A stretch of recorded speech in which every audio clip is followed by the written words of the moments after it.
Hi there, students! I am Puppy-Sensei, the puppy girl Japanese teacher VTuber of Irium US. I make Japanese language content to help you level up your abilities! This week we're going to be looking at the grammar point Jya Ikenai, which is also in some cases pronounced Jya Ikenai. We'll discuss why in a little bit. This is an interesting case as well because this grammar point is one that's specifically for spoken Japanese. You would not ordinarily see Jya Ikenai or Jya Ikenai written out unless it was written within something like a spoken line of dialogue or a transcription or something like that. We haven't actually talked too much about the distinction between written and spoken Japanese, but in my humble opinion, I think that's a really interesting topic, and I think it's one that we're going to need to cover in more detail in one of my future long-form Japanese lessons. Anyway, first off, mazu wa grammar card! Okay, so looking at the grammar card right away, we can see that there's something a little bit unusual about this specific grammar point. This grammar point will end up being pronounced a little bit differently based on whether the verb that it follows is te in its te form or if it's de in its te form, right? Before we explain that, let's get a really good understanding of what we're actually accomplishing when we use this grammar pattern. Essentially, with this grammar point, we're creating a very casual and very conversational way to say that someone cannot do something. It's prohibitive. It's kind of creating a rule and saying, you can't do that. We do this by adding a suffix to the verb in question, which creates a more complex verb like this one. Tabecha ikenai. Tabecha ikenai, which means something like, you can't eat that. Please note, though, the subject here is missing, so really, depending on the context of the conversation, this tabecha ikenai could really mean something like, I can't eat it, you can't eat it, or someone else can't eat it. Remember, in conversational Japanese, more often than not, you're going to drop the subject of the sentence if otherwise that subject of that sentence could be understood through context. In fact, sometimes just having the subject in the sentence can occasionally make it sound like you're emphasizing the subject too much, almost like you really want to put focus on it. If you could otherwise kind of pick up on context who it is we're talking about, then kind of forcing that into the sentence can kind of create a situation where you're stressing it, right? You really want to make sure that somebody knows who you're talking about, right? And so a sentence like, Kimi wa kore o tabecha ikenai, ne?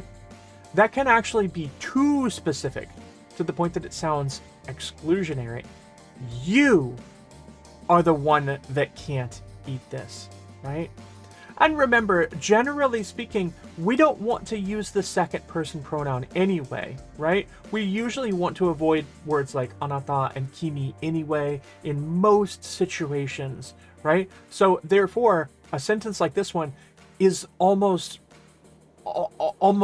fully exclusionary. You really are saying, you are the one that cannot eat this, nobody else. Now, of course, that's not always the case, but the point is that if you don't really need to specify the subject of the verb, it's probably better not to. Okay. Anyway, looking back at the grammar card again, we've already established that the pronunciation is going to shift between cha and ja, depending on whether the verb in question is a te sounding verb or a de sounding verb. We want to be careful though. Make sure that when you're creating these structures, you should be finding the te form, but then dropping the te or de, whichever the case may be. This is actually because conversationally, what we're actually doing here is we're creating a contraction between te and wa, and then we're making this form, right? We go from te wa dame to cha dame, or we go from de wa dame to ja dame. But additionally, we want to take note that we actually have 3 options for politeness here. Dame, ikenai, and ikemasen. Yeah. We're going to look at some examples of that in a moment, but for the sake of being very specific, please allow me to deconstruct these at the levels of register. Okay, let's take a look at these examples. Non-ja dame. Non-ja ikenai. Non-ja ikemasen. We already know this verb is nomu, and nomu means to drink. Nonde would be the te form of to drink. With nonde, we can create more complex grammatical use cases, kind of like nondeiru. Nondeiru means I am drinking. That's kind of what we can do with the te form. We can do things like add iru to the end to create nondeiru, which kind of creates this in the present form, I am doing something. Essentially, the difference in nuance between ja dame, ja ikenai, and ja ikemasen here is one of intensity. They basically all mean must not do something, mustn't do something, cannot do something. And in this case, because this verb is nomu, it means must not drink. All right? So we start with non-ja dame, must not drink. It is quite forceful. My personal feeling is that ja dame comes across as very forceful, almost to the level of being pejorative, like you're talking to a child, right? Non-ja dame, don't drink that. Nah, it's forceful. It's just forceful. That's all I'm saying about this. And then we have non-ja ikenai. Nah.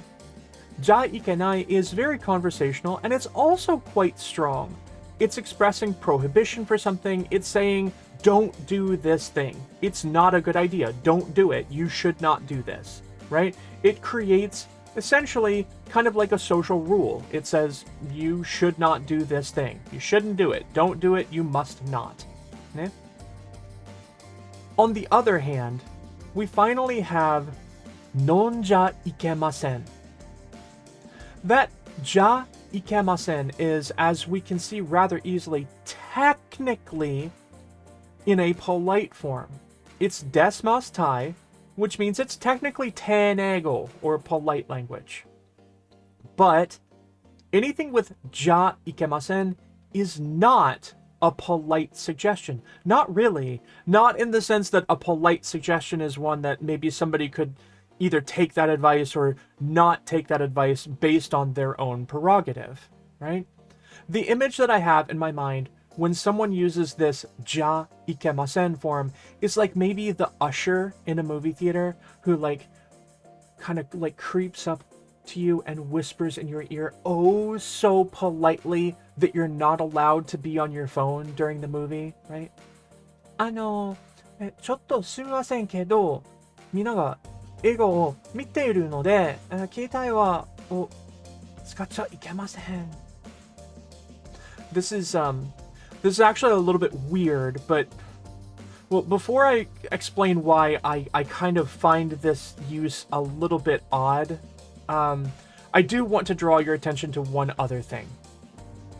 We really do not want to get a sentence like このジュースを飲んじゃいけません. You must not drink this juice, confused with a sentence like このジュースを飲まないでください. Please don't drink this juice.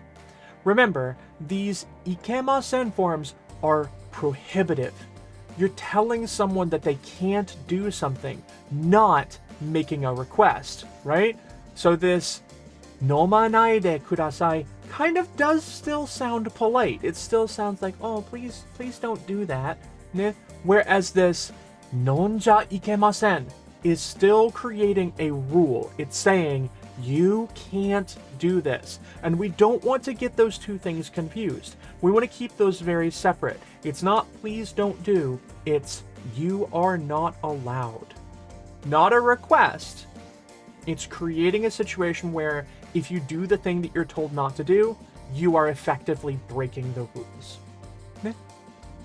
Okay, going back to non ja ikemasen though, The reason that I say that this is a little bit slippery is because we're here using a polite-ish verb, and we're putting that into a very, very conversational verb structure with this ja, right? That's very conversational. And as I said before, technically these ja and cha parts actually come from tewa or dewa, right? So if we were using this grammar point in a more structured and more perfectly grammatical form, it actually should look like this. Nonde wa dame. Nonde wa ikenai. Nonde wa ikemasen. The sort of non-conversational version of this grammar point would basically be this nonde wa dame, nonde wa ikenai, and nonde wa ikemasen kind of form. And with this form, that final ikemasen form doesn't sound so weird to me because, you know, it's not trying to be both conversational and polite at the same time. And that's not to say that something like nonja ikemasen is something that you would never, ever, ever, ever, ever hear in Japanese. Not at all.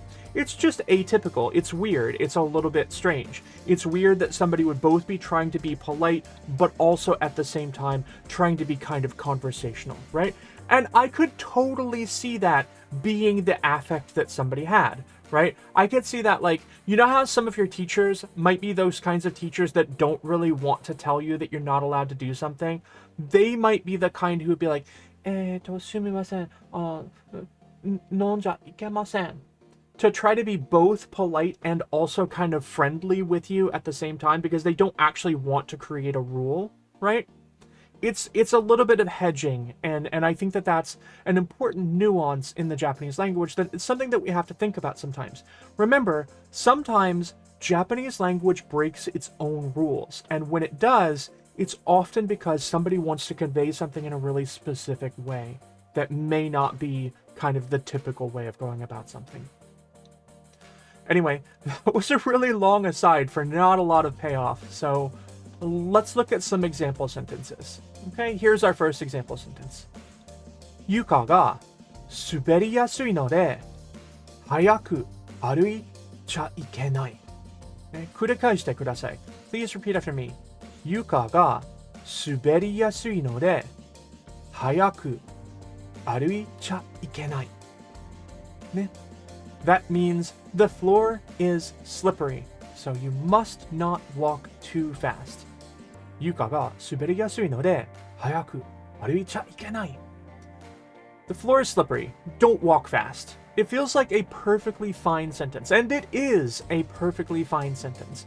But I just want to remind you that this is very conversational. Remember, what we're doing here is we're taking aruite wa ikenai and we're turning it into aruicha ikenai. We're taking the tewa and we're pushing them together and we're forming a little conversational contraction, right?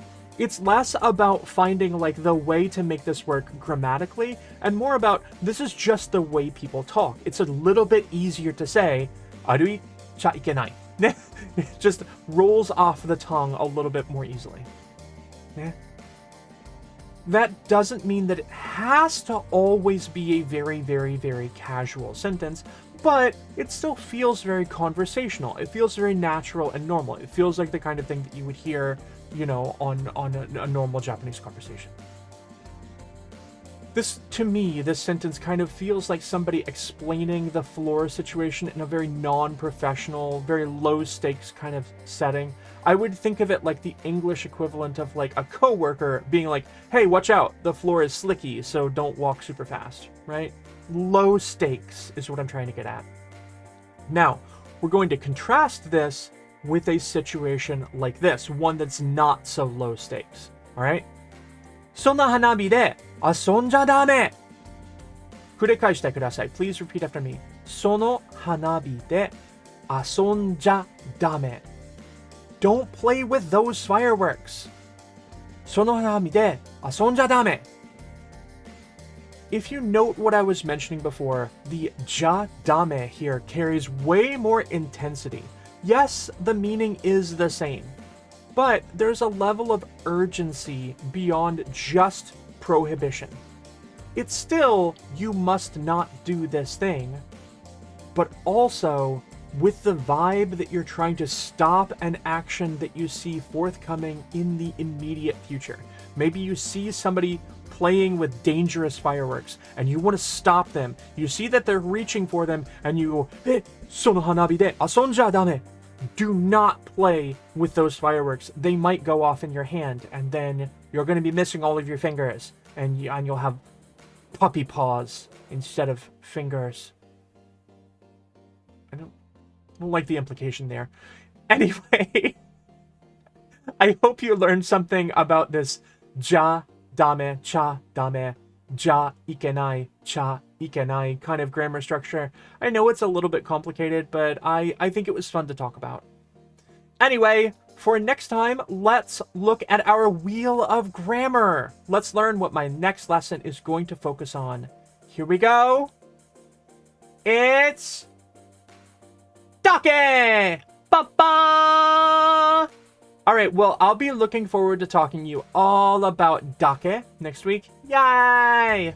I'll see you then. Mata laishu!